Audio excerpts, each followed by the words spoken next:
EFC 56 happening tonight, and it has been an unbelievable year for EFC, and tonight should be a perfect way to end a great year. It's the last event of the year, and kind of everything builds up throughout the year. A lot of the fights are made, a lot of guys want to kind of see what's happening with the divisions. This is exactly what it is. It's a penultimate EFC event, EFC 56, December, last event of the year. It's going to be awesome. EFC 56, certainly the whole entire year has been building up to this event. We've got two massive title fights on the card.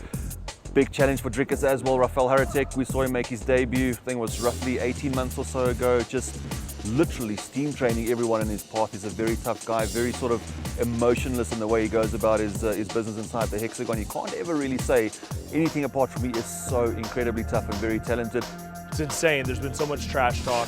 Bahati, you would have thought he would have got humbled when he lost to Operman, when he got knocked out.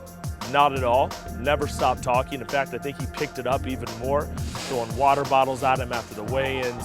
I mean, literally almost punching him in the face. I mean, yeah, I think all of South Africa is on David Bursky's back. So you talk about a heck of a lot of pressure, but that is a fighter that can take the pressure and run with it. So I can't wait to see that matchup. I think it's going to be crazy. It's South Africa versus the UK. Actually, more South Africa versus Bahati. So what a night it's going to be here, EFC 56.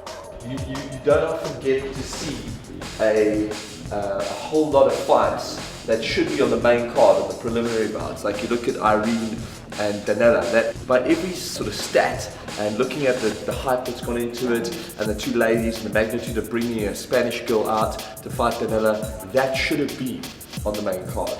So, and that's fight number 4. So that's what I've been telling people. I mean, you've got to understand what's got into this type of fight card.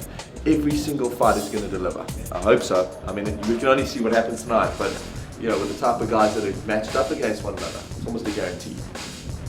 Personally, I think the Ozzy Thomas Wesley Hawkey fight is going to be the fight of the night. I think both of those guys are ready to throw down and great style matchup.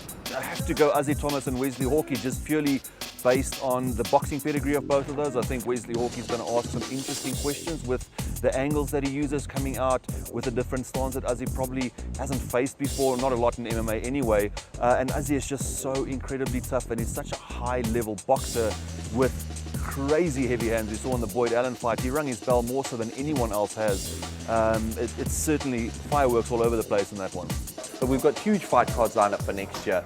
The first one is in March, the 5th of March. It's going to be a Saturday, and that's going to include Michiel Opperman, who's going to be fighting champion Dulce for the light heavyweight title. Dave Mazzani, the Pain Train, against Don Madge. We weren't able to see it at our last event.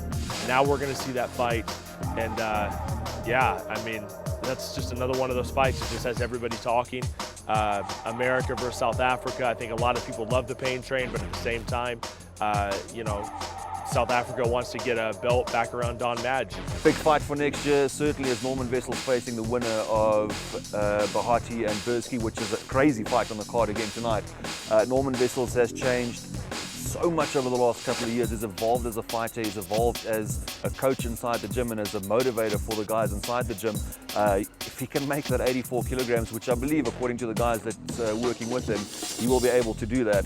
He'll breathe a lot of life into a middleweight division that's really becoming very stacked at the moment with so much talent, especially the guys coming from overseas. So yeah, absolutely, that's a fight that I'm looking forward to.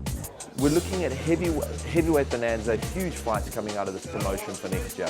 We've got some big announcements coming for 2017. If you think 2016 was a good year, wait until you see what we have planned for 2017.